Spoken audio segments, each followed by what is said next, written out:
Sithmas, everyone, and happy holidays. We're back for another episode of Three Simple Men Making Their Way Through the Galaxy.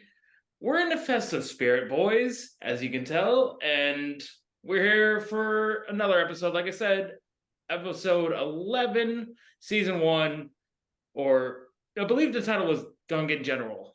Episode 12. Episode 12. Oh. It's very hard. Like the 12 days, right? Yeah. We have it that way. It's hard because, jolly it is. The season to be jolly it is. Harry said this.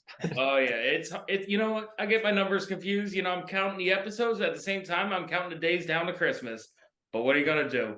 All right. So, first of all, fellas, we're excited for the holidays. We got that holiday spirit going in. I mean, Mike looks a little chilly there. It looks like he's dude. Where's your parka? I don't know. I left it at Echo Base, I guess. Well, it's the stormtroopers now. All right. So what do we think about this episode?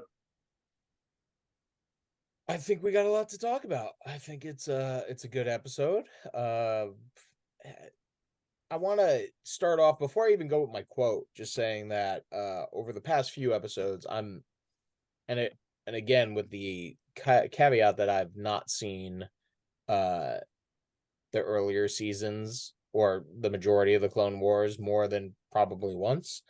I'm loving this season, and I feel like my memory in my head, where else would your memory be? The later seasons were always better seasons.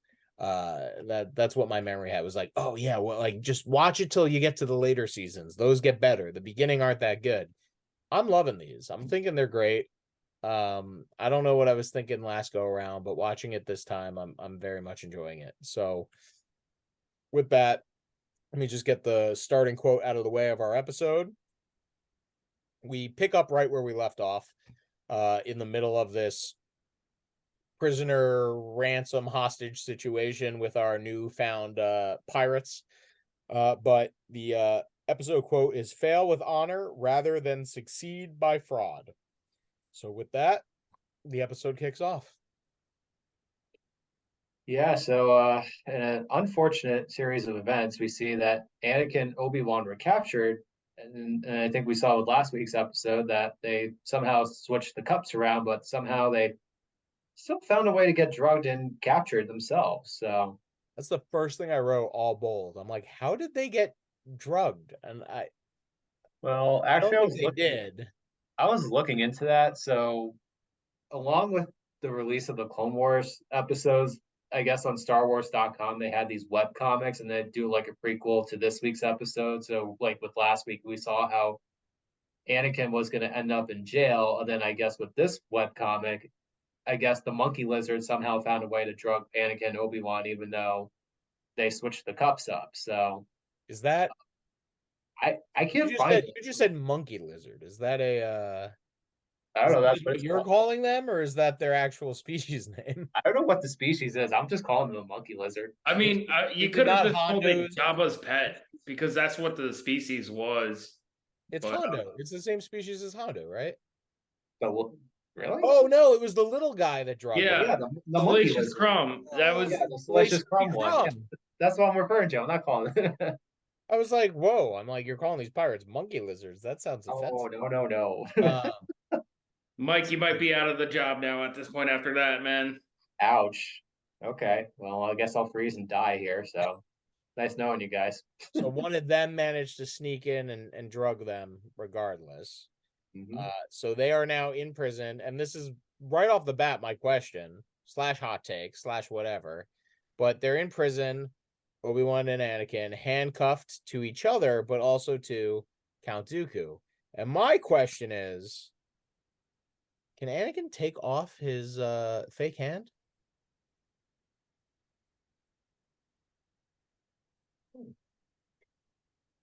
It's a fake hand.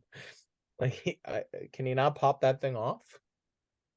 It's not that having one free hand would help in this situation, but I'm just wondering. Pop it off, take the handcuff off, pop it back on. That's a good theory. That's a good thought. I mean, I don't know. Like, I have no definitive answer right now for that. I'm like, I think if he could, possibly it could have worked, but because the first time they're wrapped around by the wrists. Yeah. Yeah. Once the handcuffs are wrist cuffs the entire time. I don't know. Just something I noticed, curious about. We don't see the fact that Anakin has a robotic hand come into much play yet in the Clone Wars. And I'm referencing, I want to say, Return of the Jedi, where Luke, who spoilers, has a fake hand and gets shot in it and kind of like reacts, but is still like fine to go about his day because it's a robotic hand that gets shot. So I'm wondering if at some point we're going to see more references to the fact that Anakin is not 100% human anymore, right? He's part android. Yeah, I mean, we'll see it down the road. I think we'll see it down the road later on with him being more and more machine than man, if I will. Then just going forward, then we see the conversation between Senator I didn't catch his name, but Garrus. Yes, thank you. And then with him, as always, our lovable but favorite character, Representative Banks. And well, we start off, actually, I just want to go back because now we see Anakin and Obi-Wan and Dooku captured. This is what the thought we've had is just more of like, well, if they're going to get 1 million credits and spice for Dooku from the Republic, how much money do you think they're going to get for 2 Jedi? So that was always the true intention. And now I think we just saw it fully come into fruition, where they weren't going to make this deal fair for they weren't going to hold up their end of the bargain. Well, Count Dooku did warn them last week that they were devious and stupid and not to underestimate them, and clearly they did. And I hope I don't steal your quote, Ryan, but as Hondo's sweet mother always said, son, if 1 hostage is good, 2 are better, and 3, well, that's good business. So No, you didn't steal my quote, but I want to go right off from that. Hondo is not stupid. No. He's brilliant because he knows that if he were to reach out to the Separatists and be like, hey, we want to make this trade, we have Dooku, this is what we'll offer, that the Separatists will show up with an entire army and just slaughter everyone there and maybe save Dooku, maybe kill him. Like that, he's fully aware that that's what will happen, and he even knows, which I'm jumping way ahead, but at the end he seems even surprised, but he kind of knows, like, well, the Republic won't do that, right?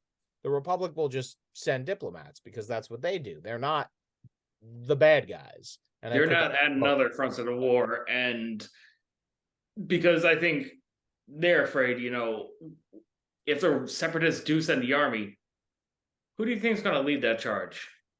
Which we've seen these episodes before. We won't say who, but we know. No, we can say who. It would either be Grievous or it would be Ventress. I'd vote Grievous. I'd say Grievous. I think it would be Grievous who would just, because he's the one wielding the lightsabers. He's the one that's just got so much to just, prove to not Duke. I don't think into Dooku, but to Sidious himself. But so with that, we realize, like, obviously the plan is to send for the Republic to pay out. And then we quickly learn that Hondo's right-hand man, Turk, is truly a pirate. And, the pirate motto of, take what you can, give nothing back, referencing another favorite of mine, Pirates of the Caribbean. That's his plan. He's gonna backstab. He's a pirate, he's dishonest. You can't trust him. And he's gonna backstab Hondo. He's gonna go ahead and steal the spice. after shooting them down, pretend that it all got destroyed. So he quickly rolls out what his plan is. And little does he know, the Gungan General, as this episode is titled, will get in his way. And I gotta say, this is yet another episode that makes Jar Jar a little more, I don't want to say OP, but like really gives a lot of credit to Jar Jar. He's brilliant in this episode. He's Yeah, I mean, wise because he's in like, because he's not like a clone trooper. He's like Gungan. Like, granted, he's from Naboo and he's dealing with politics, but he's still one of those who's lived a life of, you adapt to, you know, your surroundings, environment, and nature. Like, you know, we saw it in episode 1. He knew where to go, where the Gungans were going. He knew every little thing. So like you said, Ryan, he needs more credit because he really did become a leader in this moment. And I just want to go back a little bit. I don't know if you guys noticed when they buried the senator. Did you guys see the staff he was carrying? No. Okay, so when they were giving him the burial, the staff that was going down. Now, this is just me saying this, but it kind of looked like the staff from Raiders of the Lost Ark. Oh yeah. Yeah. Okay. it's a nice deep dive there. I'll have to look back at that. Yeah. But that's a good thing to touch on. I mean, we have Jar Jar spending the time. He's actually yeah, I'm gonna quote another movie. You Googleizing from Zoolander. The dead senator, right? He's taking the time to say some words. The clones are kind of like, hey, we don't have time for this. But while he's doing that, he also mentions and notices that the beasties, right, as he calls them, are seeing that this acid is getting shot out of these geysers and fleeing before it comes. So they're aware of their environment. So he picks up on that real quick. Something that the clones only realize that, hey, there's acid. Then later on, and again, I'm jumping around, but I think we can this episode. I think it's pretty good to jump around. Later on, when the pirates come to the scene of the crash, right off the bat, one of the clones says, "Oh, this is who we have to pay the ransom to, coming to us." And Jar Jar says, "Or that's who shot us down." And it is the smartest, wisest, because he's right. And it's just so interesting that the clones, who we know from past episodes are trained in military tactics and fighting, are just like, oh, yep, this is who we're supposed to meet. And Jar Jar's like, wait a minute, guys, we're here because we got shot down. So I thought that was interesting. Again, it's giving more credit or street cred, whatever you want to call it, to Jar Jar. Street smarts. Theme of the day, Jar Jar Binks, street smart. Book smart, not so much. Street smart, absolutely. Well, he's got a couple monikers. I mean, he was Bombad Jedi a few weeks ago. Now he's the Gungan General, and even the clones are like, "Oh my God, he's the highest ranked official here." And even they doubted him. It's like, I don't know. It's like, I mean, technically he is, but yeah, Jar Jar he delivers when it comes down to it. So give a lot of props to him. And yeah, he's been a rising star in season 1 so far. Well, we've referenced it before. I'll reference it again. You salute the rank, not the man, right? Mm-hmm.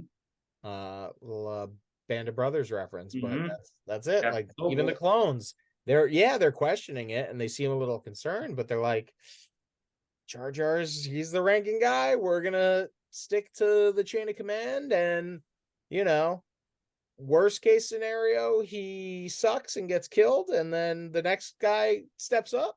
Or best case scenario, he is what happens. He's capable, he's smart. Later on, I think he finds himself in his go-to I think the Force is very strong with Jar Jar in a sense that the Force looks after Jar Jar, right? If we're in this world where the Force The is Force flows through you. through Doesn't mean you're everyone, and necessarily a Jedi, but yeah, it's an but ally. It's not a exactly. weapon. And I think whether Jar Jar certainly cannot control the Force. He's not a Sith. Everyone who thinks he can go pound sand. But I No, think that's there's no Anakin. doubt that the Pound Force is sand. absolutely strong and a strong ally to Jar Jar because, right?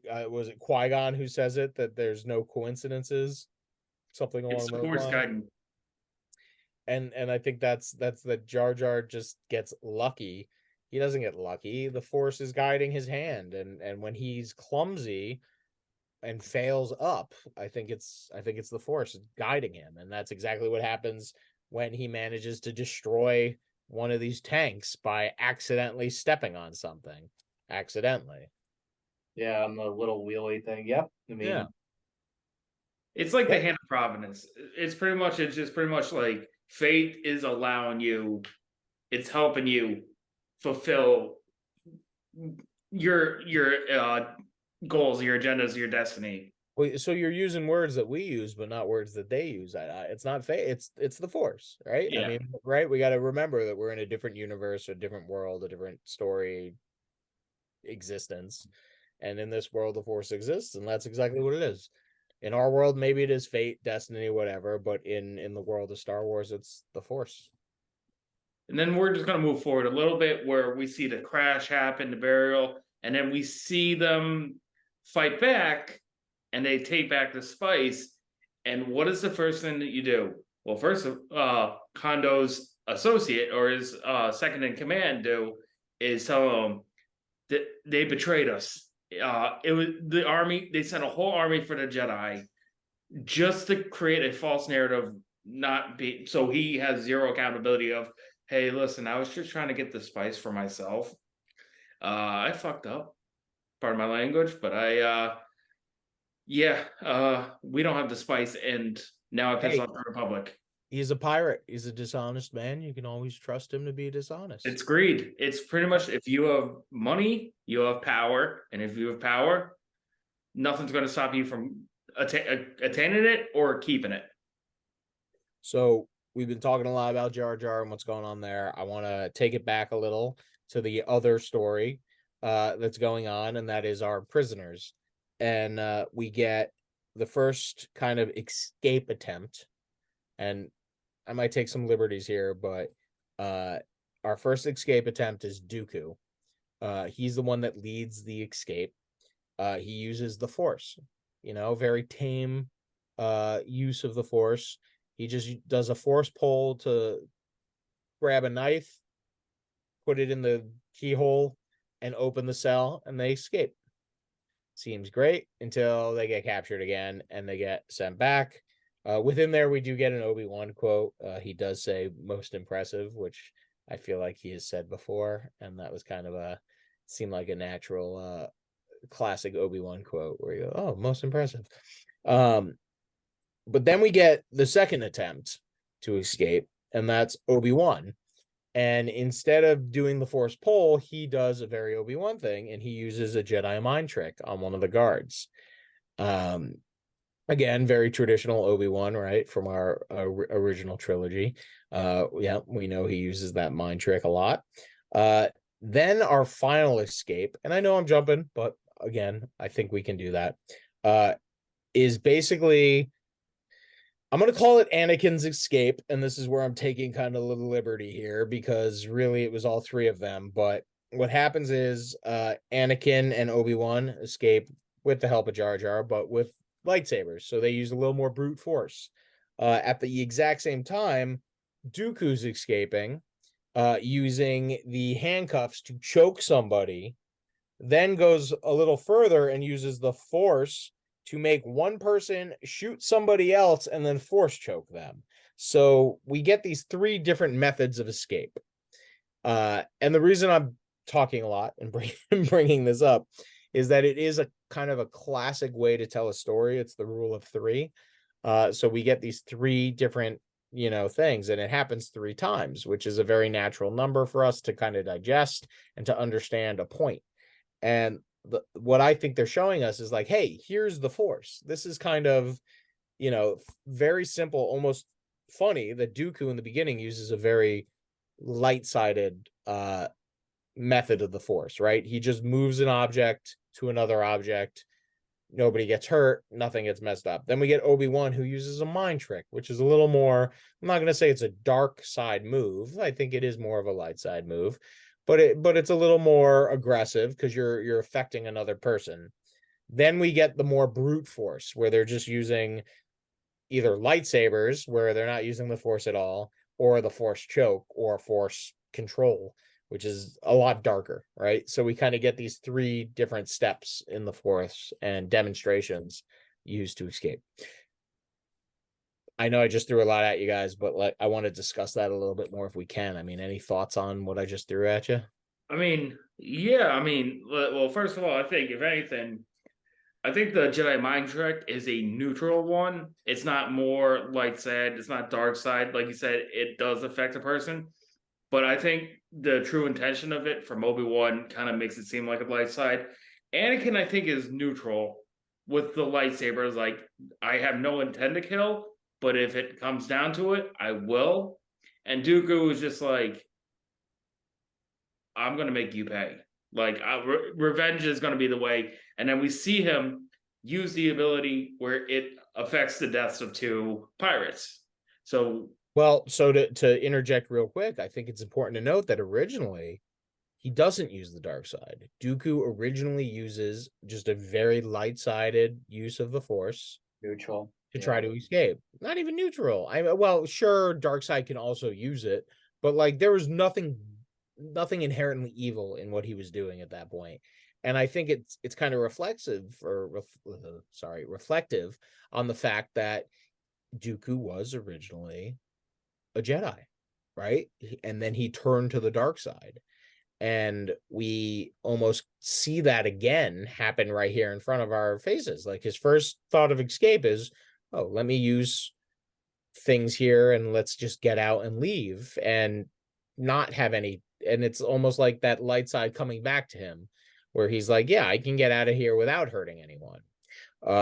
Through the attempts of escape, we do get, which will probably be my quote, a moment, I think it's after the Jedi mind trick, where they escape, and Anakin says something along the lines of like, Dooku, you're old. I'm paraphrasing.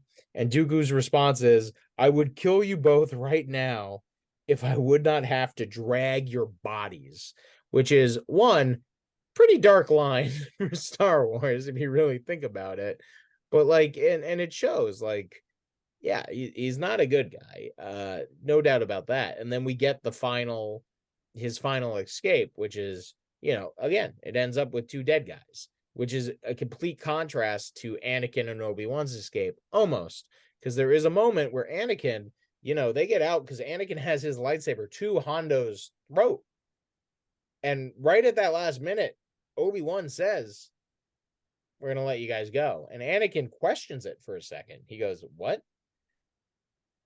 And eventually he withdraws, but there's a second there where I think a little dark side's creeping into Anakin, because he's like, no, this guy captured us, we're capturing him. I got him right here. So I kind of picked up on that. I don't know if you guys noticed it or have any thoughts on that.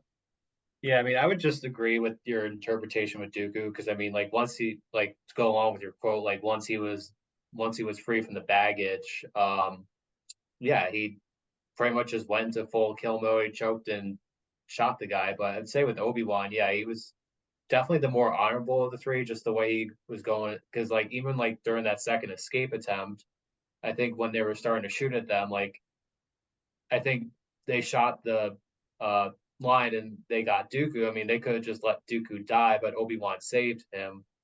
And like you said at the end, like, let him go. We have no quarrel with you. And he made it very clear, the difference between us and the Jedi is like, we have honor and Dooku doesn't. Oh, and by the way, he knows where you live, and gave that little warning at the end, like, I wrote it. I wrote it down. The very they last because line. like even like Hondo admits, like, yeah, I mean, either way, if I'm gonna try and negotiate with the separatists, they're gonna bring our armies. So with Dooku, I mean, yeah, he got his revenge and escape, but he'll be back. And I think Obi-Wan's trying to plant the seeds, like, yeah, like you may have done this, but at the same time, you didn't have Dooku. We have nothing to trade with you, and we're just gonna leave on equal terms. And I think we'll see down the road that somehow they'll partner with Hondo again. So Obi-Wan just, I mean, for all the crap that we've been giving him over these past 2 weeks with the way he treats Anakin, he definitely, Androids.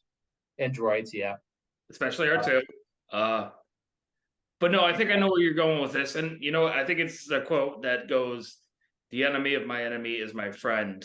And I think Obi-Wan is self-aware to realize it's like, we're already in the middle of a conflict. We have a lot of neutral systems that are against the Republic. Why make another enemy? Instead, also, no, like you said, Mike, Dooku escapes. Hondo never wanted to deal with the Separatists and have the army come. Well, now he's gone. It's like Hondo's kind of in a tough situation now because, like he said, Obi-Wan just told him he knows where you live.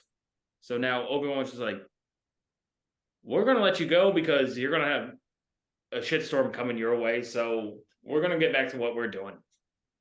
Tom, to jump on your quote, I mean, honestly, I think the enemy of your enemy is your friend would have been a better starting quote to this episode, because not only at the end does that apply, but earlier on where Obi-Wan, Anakin, and Dooku are all handcuffed together, and they realize, hey, we're stuck in this together. We're all hostages right now, and this has nothing to do with the fight we've been having and everything to do with these pirates want money.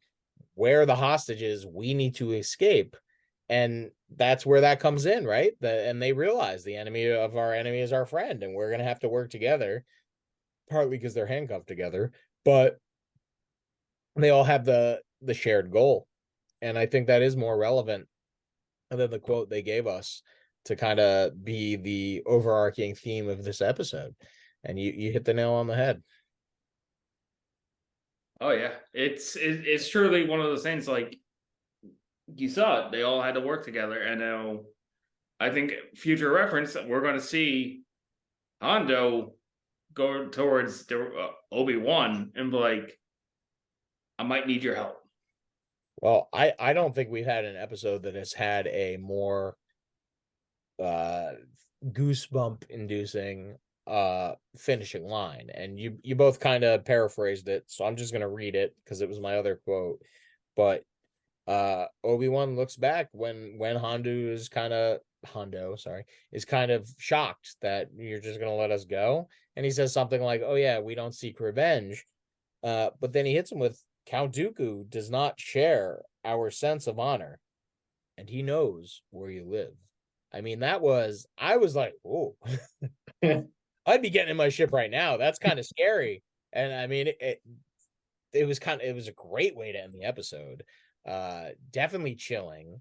Hopefully Hondo gets in his ship and moves his pirates, his merry band of pirates, to a different location, because yeah, I mean, what's to prevent old Count Dooku from coming back and just laying waste out of just petty revenge?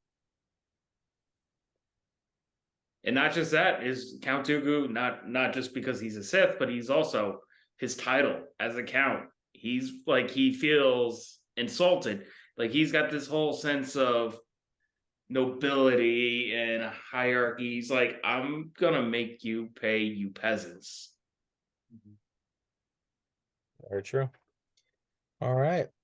Any other deep dives, hot takes, or fun banter? All right, Mike. All right, it's a wrap. Thank you, everyone, for joining Three Simple Men making their way through the galaxy. Hit that like, comment, subscribe, and come back next week for some more Clone Wars content. May the Force be with you always, and also Merry Christmas and Happy Holidays from Three Simple Men.